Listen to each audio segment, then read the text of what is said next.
Salut mes élèves, bonjour. Aujourd'hui, avec un nouveau vidéo concernant la géologie, c'est-à-dire le quatrième module de programme de SVT. Toujours avec le chapitre 1, les chaînes de montagnes récentes et leur relation avec la tectonique des plaques, c'est-à-dire que les mouvements des plaques qui sont à l'origine de la formation des chaînes de montagnes. Il y a trois types de chaînes de montagnes. On a vu les chaînes de subduction dans le vidéo précédent. Et maintenant, on va entamer avec vous le deuxième type de chaîne de montagne récente, c'est-à-dire les chaînes d'abduction. Mais avant de démarrer, n'oubliez pas de s'abonner dans la chaîne et aussi de cliquer et activer le like et la cloche. Et n'oubliez pas de laisser vos commentaires. Tout ceci pour vous accéder facilement à mes vidéos et pour nous encourager pour faire le mieux possible. Donc, on va démarrer. Chaîne d'abduction. Toujours, qu'est-ce que c'est que chaîne d'abduction? Chevauchement d'une plaque continentale moins dense par une plaque océanique plus dense. C'est-à-dire que la plaque continentale, ça va être recouvert par une plaque océanique. Ce phénomène entraîne la formation de chaînes d'abduction. On va prendre comme exemple mondial les montagnes arabiques d'Oman. Les caractéristiques de chaînes d'abduction. Comme je vous ai dit, et je vous répète, dans l'examen national ou pendant les contrôles continus, ils vont vous donner par exemple une coupe géologique comme celle-ci. Et à partir de cette coupe-là, ils vous demandent est-ce qu'il s'agit d'une chaîne d'abduction ou de collision ou d'abduction. Vous, à partir ou à la base des caractéristiques, vous pourrez répondre. Donc c'est pour cela qu'il faut bien assimiler et apprendre les caractéristiques de chaque chaîne. Donc quelles sont les caractéristiques de chaîne d'abduction? La première caractéristique, c'est la présence d'un complexe ophiolitique, c'est-à-dire de l'ophiolite. Donc, comme vous le voyez ici, ça c'est une croûte océanique. Auparavant, elle était sous l'eau de mer. On l'appelle croûte océanique. Mais lorsque elle apparaît à la surface de la Terre, on l'appelle ophiolite. Qu'est-ce que c'est que l'ophiolite? L'ophiolite, c'est un complexe ophiolitique, c'est-à-dire c'est un ensemble de roches, comme les basaltes en coussin, les basaltes en filon, des gabbros et des péridotites, c'est-à-dire c'est un ensemble de couches de roches. Cet ensemble de couches de roches s'appelle l'ophiolite. Donc, la présence d'un complexe ophiolitique indique qu'il s'agit de chaînes d'abduction. La deuxième caractéristique, c'est la présence ou bien l'existence des prismes d'accrétion et sédiments métamorphisés. C'est-à-dire, qu'est-ce que c'est que prisme d'accrétion? Donc, les sédiments qui étaient auparavant sur la croûte océanique avant la subduction, et au moment de la subduction, c'est-à-dire au moment de l'enfouissement de cette croûte océanique sous cette plaque-là, ces sédiments vont être arrachés de cette croûte et se rassemblent ici, en formant ce qu'on appelle un prisme. Donc ces sédiments, sous les frottements entre les deux plaques, ils vont être métamorphisés par les deux facteurs de la pression et de la température. Donc, voilà la croûte continentale chevauchée. Voilà la croûte océanique chevauchante. En arabe, قشرة محيطية راكبة وقشرة قارية مركوبة. Voilà le prisme d'accrétion. Troisième caractéristique, la présence de structures tectonisées, c'est-à-dire des roches déformées. Sédiments métamorphisés, on l'a vu. La présence aussi de plis, failles, inverses, nappes de charriage et chevauchement. Chevauchement, on a dit, c'est de recouvrement. Mais qu'est-ce que c'est que charriage?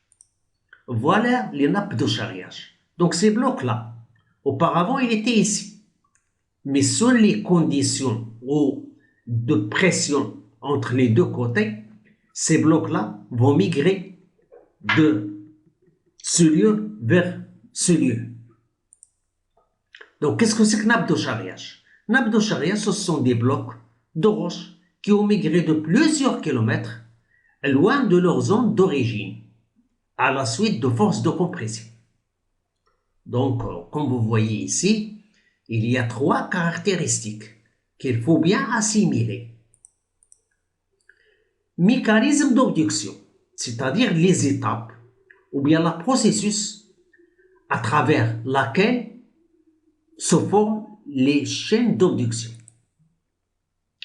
Au temps est égal à 0, c'est-à-dire à travers les temps géologiques.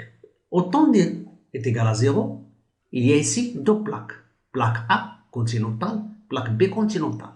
Entre les deux plaques, il y a ce qu'on appelle un dorsal médio-océanique, c'est-à-dire le phénomène qui permet l'expansion océanique, c'est-à-dire la naissance des océans.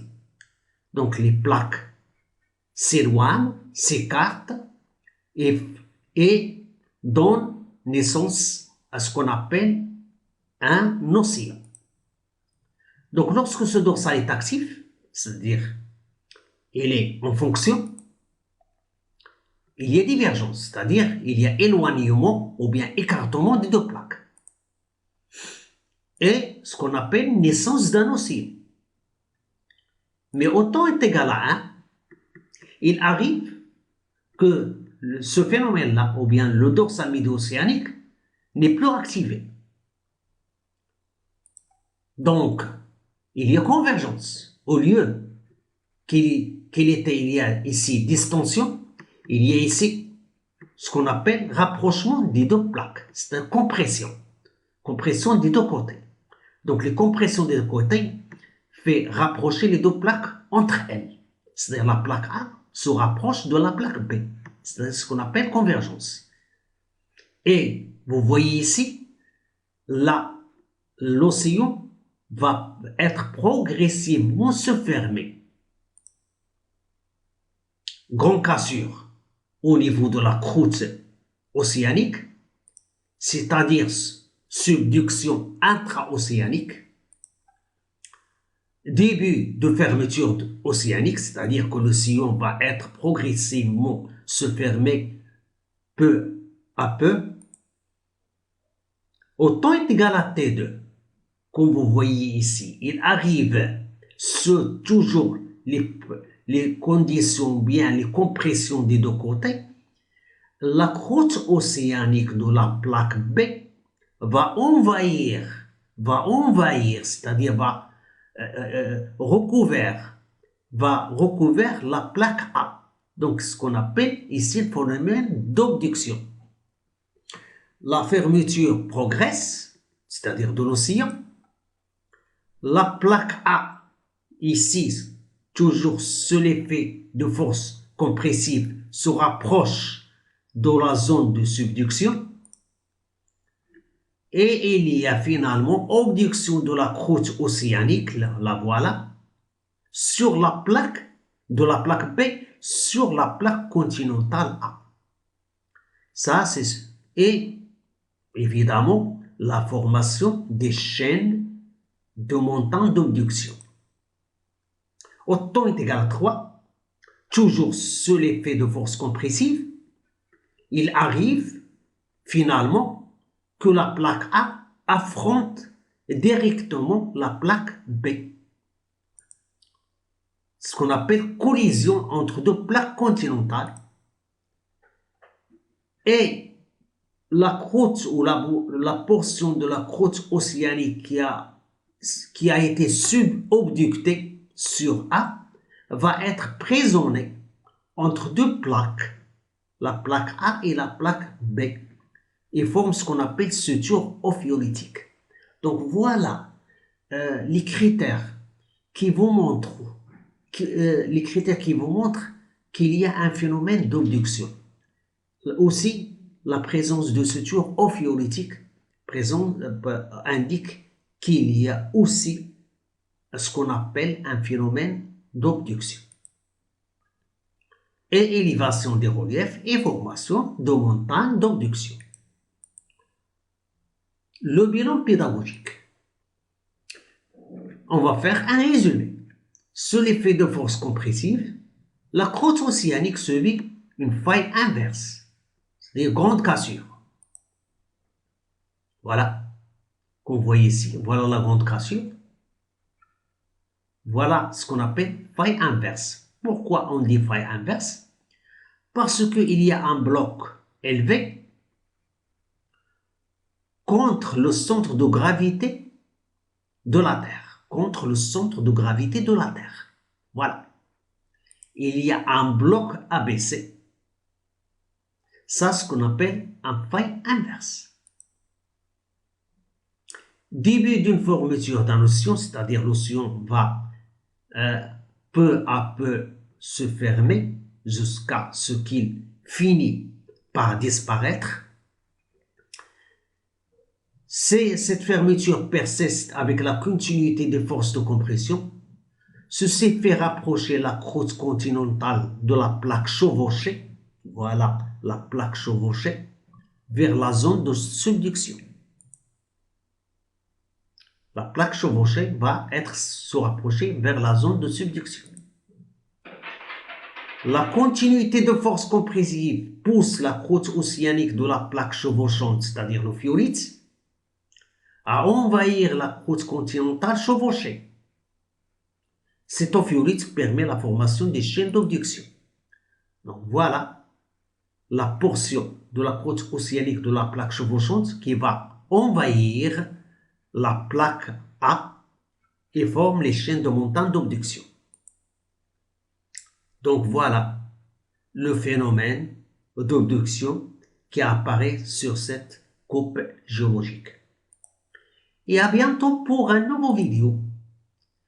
Donc n'hésitez pas de me contacter si, par exemple, vous trouvez des problèmes. À bientôt de nouveau.